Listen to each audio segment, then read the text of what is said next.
Hello, giant rocky cliffs. This is what the rock garden biome looks like. It's actually kind of pretty in and of itself. I feel like you really can't appreciate its prettiness from down here. But like, it's got all those cool rock formations. Who could complain about that? Is that a lighthouse?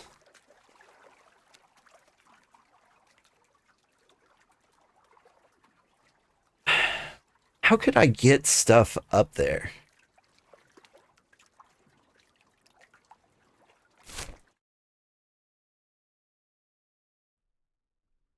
Oh, it's the watchtower.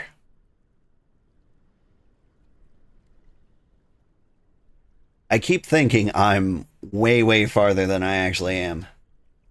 Is the price not based on distance? It is based on distance, but also what you're carrying. The biggest problem is I'm carrying a lot of stuff that's going to be really important to setting up our empire. So I feel like I have to make this trip once. But what I didn't expect, I didn't expect the raft to be this slow. I'm still on the south coast, right? Like, of course I am. And I didn't think to check how much it would cost to teleport up there. Oh, that's a weird way for it to price? It makes sense. Because otherwise what you could do is just teleport things from like one side of the world to the north over and over and over again to like sell resources across biomes. Like, we're heading to the snowy peaks. On the other side of the world, they have vast deserts. And so if teleporting with items didn't slow you down, then you could just teleport like things on the other side of the world to the snowy peaks. And then their stuff wouldn't be super rare and valuable to us.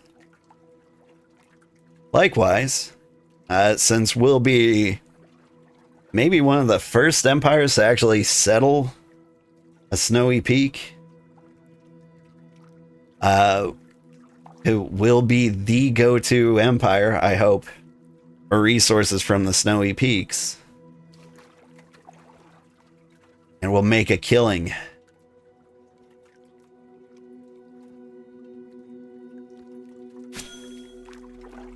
And one thing I've noticed is a biome people tend to like favor for their starter camps are autumn forests.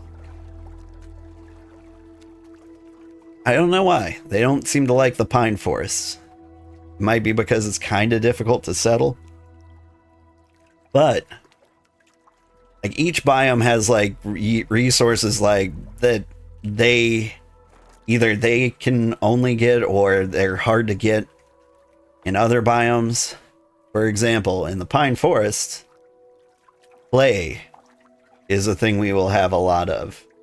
And clay is something everybody else seems to be a little starved for. Like, when we left the venture trading company, they have to go on like massive expeditions to get just clay.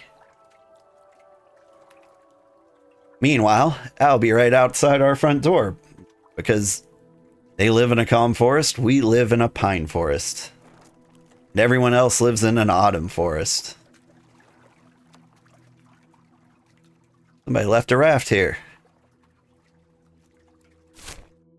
I'm not anywhere near a settlement, am I? No. What the business is over here. It's the closest thing to another human we've seen. You can see that, but some games also do it that way to promote the multiplayer aspect instead. Yeah. It's kind of like a touchy subject in like Valheim, right? So in Valheim, you can't teleport with ore in like the base game. And that's really important because it sets up these adventures. Trouble is, like, this isn't much of an adventure. Like, there's not a lot of things that can go wrong for me. But at the same time, that's kind of like why it's good. If this was easy to do, everyone would do it. And so, like, there are no settlements on the North Pole because nobody wants to sail to the North Pole.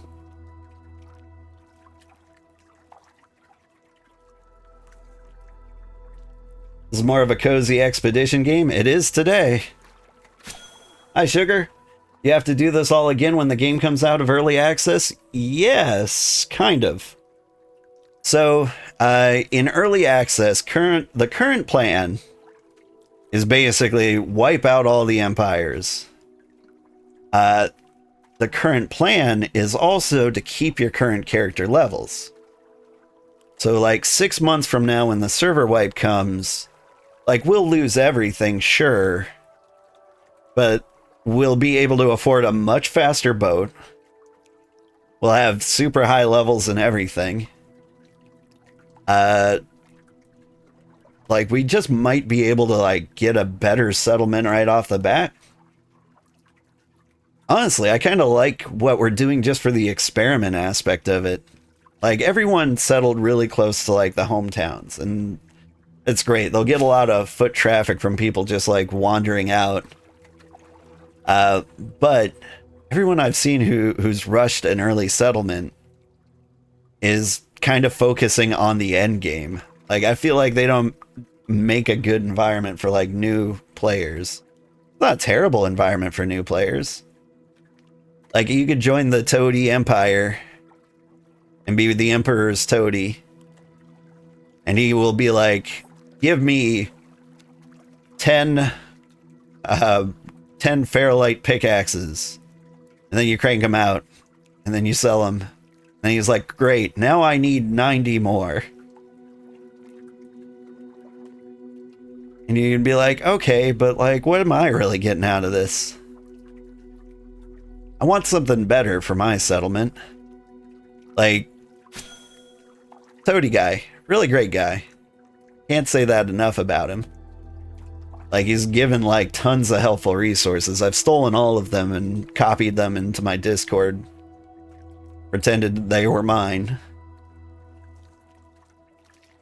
But like, if everyone's focusing on the Empire grind, like no one's focusing on their own like active goals, or at least I worry. Why would they server wipe? That's a good question. So, the biggest reason I could see to server wipe is to regenerate the world. But I'm not sure that they're going to do that. Plus, maybe they want to balance how empires are made, how empires are formed. Like, this might be an experiment for them. Because you can see, like, a bunch of empires started and spread out massively. So small players really have a hard time getting their empires out here, I feel. And so how do you say, like, hey, the way you built an empire was too fast and too easy, and you took up all the good real estate, so like nobody else had an opportunity to grab it. Right? Like, I'm a little bitter about Tortuga. Like, they got there first, fair enough. But they're taking this entire... Nope, this is Darude Sandstorm. Never mind. But, like, Tortuga is just like, this is ours. And, like, that's prime new player real estate. You can fight them, but the way they set up empire fighting is kind of a pain. Empire fighting is basically you spend real cash money to contest the territory, and they can spend real cash money to defend it. So it's a money fight. Nobody wins, except the devs. Like, if you really love the devs and want to support them, like, that's a way to do it. You just throw the money in the money funnel and it goes right to them. But if you're like, I paid for the game, that ought to be enough, then it's a really dumb system. Maybe I don't want to give the devs $300 so I can have my name on a square. Giroud's way of going about made you annoyed too. They made a watchtower through the pine forest so no one can form an empire. No one wants to build in that pine forest now. Yeah. There was some issue the Giroud Empire had with another empire. Like, I think an empire popped up, took a square that, like, had one of their settlements in it, but, like, it wasn't claimed. They didn't have a watchtower in it. So, I don't know. I think it was just a new player who wanted a chunk. And Giroud, like, he's a big streamer with a big community, and they could, like, 100% afford through I don't know, subs and ad revenue to, like, defend their empire. And so, like, it just feels like the big guy can pick on the little guy in that case. And so when Giroud was making a big deal of it, like he wanted to crush them, I'm like, that sucks. And that's kind of like partially why I'm so happy to leave. I'm gonna find my own corner of the world. I'm gonna start my own empire. Blackjack and hookers. What do you need to do to join my empire? Well, buy the game. Step 1. It will be free to play eventually, but I might not have an empire when it's free to play. Just here to say hi. Hi. Thanks for popping in. You have it. Okay, cool. What you're gonna want to do is teleport to region 7. You'll want to live in, like, Charlo is probably the best place. That will be the closest one to our empire. So do the tutorial. Eventually it'll lead you to a teleporting station. Teleport to Charlo. That's where you want to live. Is there any info on what the devs plan to do to counter that kind of attitude with the empires? No, not yet. I don't know what they're planning on doing. The thing is, when the game becomes free to play, like, a lot less people will have the money for empires. When you buy the early access game, it comes with hexite shards, which you can use to found your empire. How many did I get? Where do I see my hexite shards? Shards. Okay, I've got 10,000. What does that translate to in fake currency? What did I say I have? Forgotten already. Got 10,000. Oh, cool. So they gave me $20 worth of shards for spending $30. Would have given me the 30. A little rude. But yeah, that is enough to found an empire 4 times. Maybe not enough to, like, keep your empire running that long, but, like, you can build a small empire, and if someone takes that over, you can move, which is our plan, by the way. We don't want to set the world on fire. We just want to start a flame in your heart, specifically. Oh, shift east. This is the same continent. I mean, Weast. Man. You just want to play co-op? Yeah. Yeah, well, this is the way to do it. Once I settle, or once I get near there, you can go up there. It'll be a little rough right now.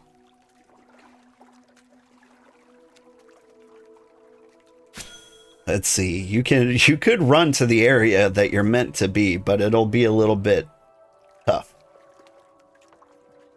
Real world is burning. We don't have to pretend, right? You'd love it if the game had an offline mode, but hey.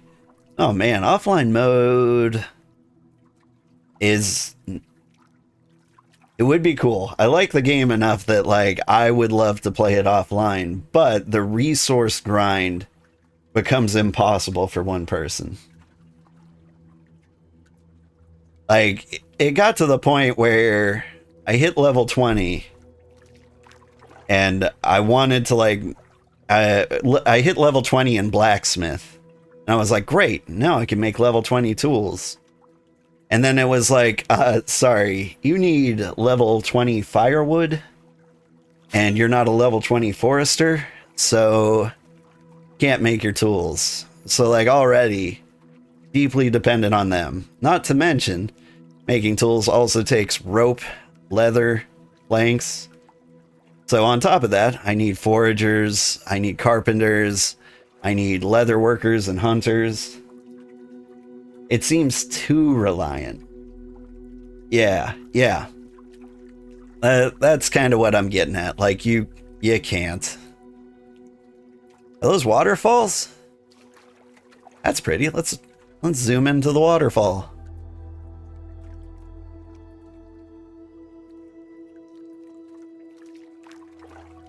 There's a sketch up there. I think that's like a little scorpion or a crab. I feel safe though. I don't think he can get me.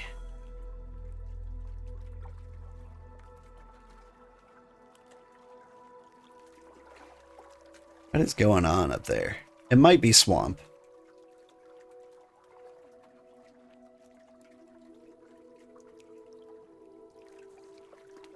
Am I close enough to see the biomes?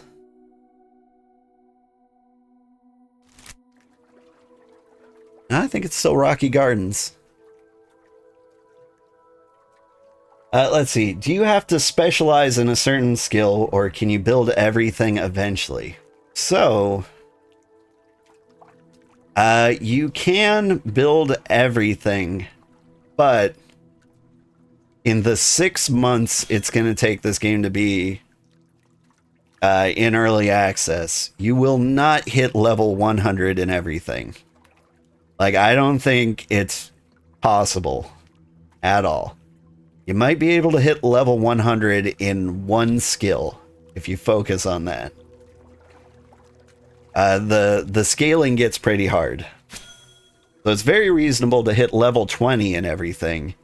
And that's really good for, like, a starter civilization. You can kind of, like, get a feel for what you want to do. That's what I have. So, like, my professions, you can see I, like, on average... Come on, keep going, boat. I'm showing off things. Like 25 in carpeting, 25 in farming, 25 in fishing. Like, I do everything. And it's already starting to get real difficult. I think I might hit level 30 and everything. Hi folks, hi Zerome. You hope the new place has a waterfall? Oh, that would be cool. I hope so too. In fact, I might, like, go further upriver or downriver, depending on how cool it looks. Like, a lot of the try-hard empires, they focus heavily on, like, efficiency. Like, they want a nice flat ground where they can build, you know, rows and rows of textile worker squares so that they can make it as efficient as possible. I'm going for aesthetics. What's going on? What's the plan here? Alright, yeah, it's about time for a recap. I'm sailing. We started here. We've been sailing since basically the start of stream. We're going to go up through the ocean, through this very narrow river into the big lake. Then we're going to snake our way over here. And I think there's just a lovely patch of pine forest next to the snowy peaks up there. And that's our target.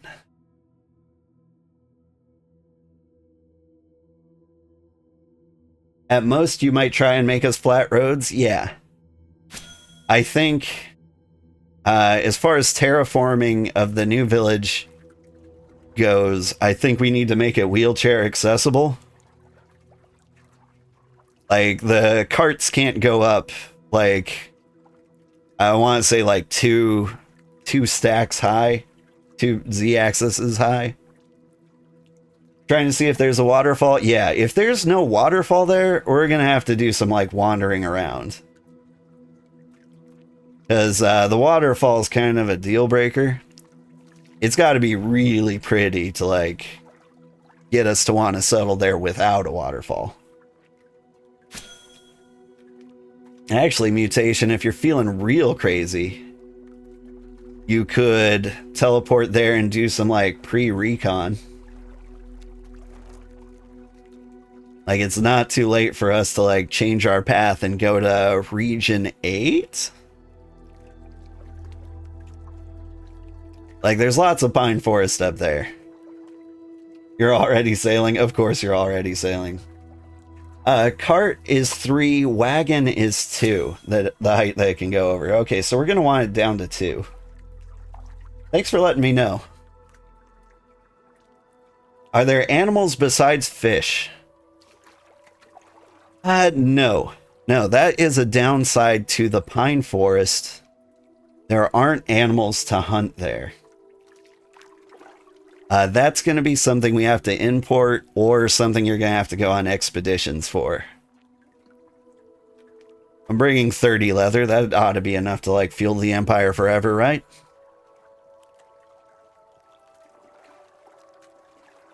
Anyway, that's why I tried to make good friends with our friends over at the Venture Trading Co. Their goal is to set up global trade routes. They want representation in every continent. And so, if they don't mind these hour-long sailing trips, which they might not, like, they're going to get a skiff and then eventually, like, cargo vessels. And so, like, the trip might be, like, a fraction of the time for them. I hope it's a much, much shorter time.